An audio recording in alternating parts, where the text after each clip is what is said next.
Good afternoon, Jason here, Birchfield Family Farm, Oxford, Ohio, grass-fed Red Devon cattle, St. Croix sheep, lots of chickens. Got a good word for you today. This is from Psalm 90. May the favor of the Lord our God rest upon us, establish the work of our hands for us. Yes, establish the work of our hands. We've got a bright sunshine day today on the farm. Temperature only says high 70s, but it feels warm today. Humidity's higher. Still fighting this drought here. It's getting bad again, despite that 7.5 of an inch of rain there within the last week. Drought monitor still got us at the same abnormally dry rating here, so we're still hurting for moisture, as I know much of the country is right now. I want to check in today. We did a cattle move yesterday, but I want to check in. I want to do a sheep move. We've got a couple batches of chickens here. You guys that have been following along know I've tried to post a few videos on our meat birds here, and we also have our layers. And you guys that have been following know we did hatched a couple batches of our layers, 2 batches over the winter, and the plan there was to replace our layer flock of about 30. So we hatched two rounds of 40 plus. Didn't get all of those to hatch, but we have quite a few layers now, as you can see. And we've got them now moved out in the field. The trick to that is you can't put those little ones with the bigger ones too early, because those little ones will the big ones will just attack them, and it doesn't work unless maybe you hatch with a hen, which I know some of you are very passionate about that. That's great. But I wanted to hop in here with these layers. We've got them in the rotation now. I want to show you what they're doing for us. Okay, so we're about 3 to 4 days behind cattle, a couple paddocks back. I've been a little hesitant to run them in the pasture this year just because it's so dry. But I think if we keep them on the move with everybody else, I'm getting mobbed here. They think I should have brought some feed out. Anyway, looking at this, look at all this trample, keeping them in this taller stuff too. They really like it. You can see our little shanty of an eggmobile over there. That water's nice though. We keep that hooked up to our pipe. It's our automatic water, right? Everybody's got automatic water, so no hauling water. But I wanted you guys to see this. I get so excited about this. Look at these pads, where they used to be. This just blows my mind. They're just demolishing these things. They get on them and they just fling them everywhere. If you wanted to do this mechanically, I mean, you'd have to bring a harrow out here. You'd have to have some kind of a machine, tractor or whatever, and you'd have to be dragging a harrow. And I'll tell you what I like to see is this, where they've scratched these pats and then they have put chicken manure down mixed in with those pats. I mean, it's like a microbial cocktail, right? I mean, that's just pretty incredible here, the impact they can have. They're working for us. They're working for us. A little bit of grain. We do have a few I've noticed that are showing some bare neck. Yeah, that one there's got a bare neck. That means in the backs, I've got too many roosters in here. We're gonna have a little processing here very, very soon on those roosters, so they'll yield us some meat as well. We had a friend give us a barred rock, the Lone Ranger hen here, but just thought you guys would enjoy seeing this impact. Look at that. I mean, look at that. Just complete. I mean, I don't think they're actually eating the poo. I don't think they do that. But it's flung everywhere, right? And they're eating the maggots, keeping the fly pressure down, and Yeah, I just think it's so cool. Let's head over and let's get these sheep moved. Okay, sheep move here. Just got them onto a new section. This is part of this new 1/4 acre paddock we added this year. We've been running meat birds down in through there. I don't want sheep on where the meat birds were. I just don't want them in that. It's not fresh manure, but it's recovering. I'm trying to kind of keep them off of there, and we'll stay here for maybe about a day. Meat birds are making their final approach. Back, we've got, oh goodness, what a week from tomorrow. We'll be in the barn there processing those 100 meats. We'll go over and take a look at them here in a minute. Let's take a look at what we just came off of. Okay, over here, and then what we're going on to. Again, everything very dry. It's crispy, but you can see we have left quite a bit of trample, and so I'm pretty happy about that. We stayed here a little over 3 days. Actually, it's probably might have been a little bit too long, but you can see, look at all this stuff. They've got the seed heads eaten off. A lot of that's a woody. I don't know what that is. Ragweed maybe, or something, but they've taken a lot of seed heads off. They've done a lot of trample, and yeah, I don't see a whole lot of bare spots, maybe here and there, but that's good. That was one of our goals this year, right? Get away from that bare soil, keep it covered. Absolutely paramount in dry weather. And what we're going on to here, yeah, you can just see you can see the color difference. Look at how light that is, and then how green. This is here. We're going over here. We see the horse nettle. Wow, horse nettle's coming on already. That's typically, we don't see that till later on in the summer. We got that popping up in June here. Wow. You know, white clovers, red clovers, orchard grass fescue, looks like maybe some rye. That rye, we grazed this once already. I was trying to think about why that rye wouldn't be headed out, but we grazed this.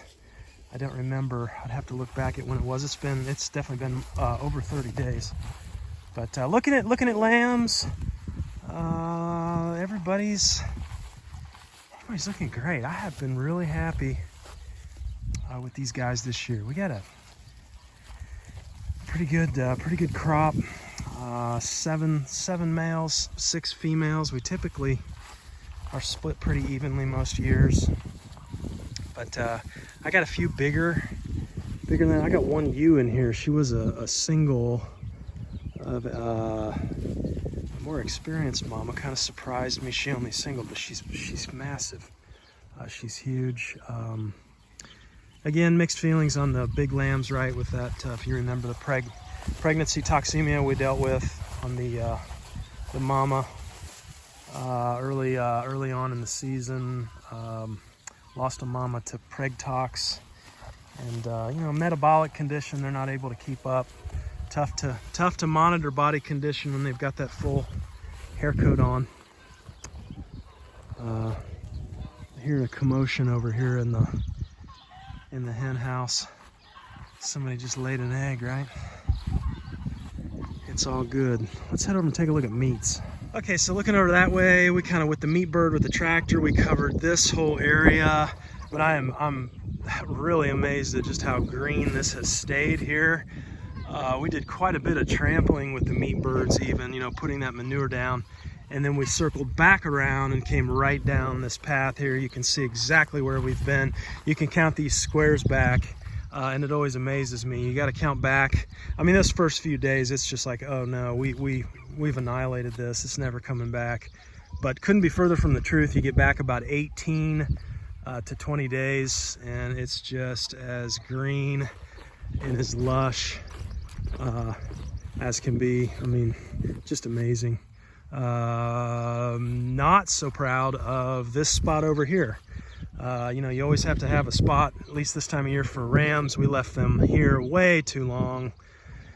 Oh, they just, I hammered it. We overgrazed the crud out of it, but we had run birds here, and then it had come back so lush that I just, it was too tempting. It was too tempting. I needed a place for the rams, and stuck them there for, I don't know how long it was, but it was too long. It was too long, and so, you know, I've really, on this little section here, you know, I've really shot myself in the foot. I mean, here we are in drought. I took that all the way to the ground. Don't do that. don't do what I do. Anyhow, look at these guys. Look at these guys.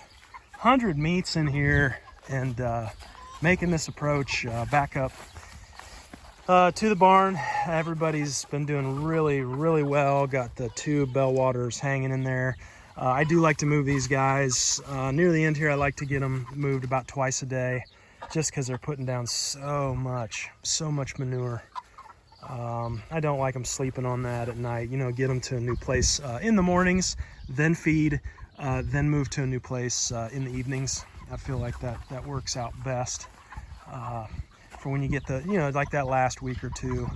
And you know, we're up to 40, almost 45 pounds. I did a video on that feed schedule, and these guys are definitely not light on the grain. 44 pounds and some change, I think, right now, every single day.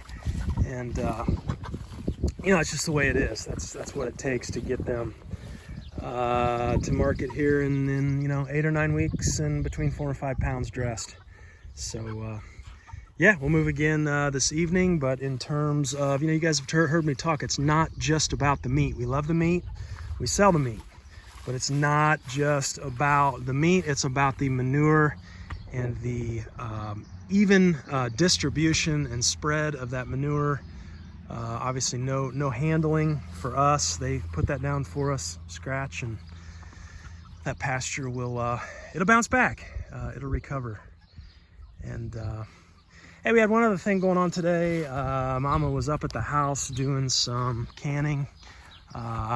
We picked up a brand new a new canner this year, and so let's head up and check that out, and we'll check in with her and get some details. Okay, we got Mama B here. Hold on a minute. Hold on. What do we got over here? All American canner. Just finishing up. What do we have going on? Some tomato sauce and chicken stock. Tomato sauce and chicken stock. What do you think of this canner?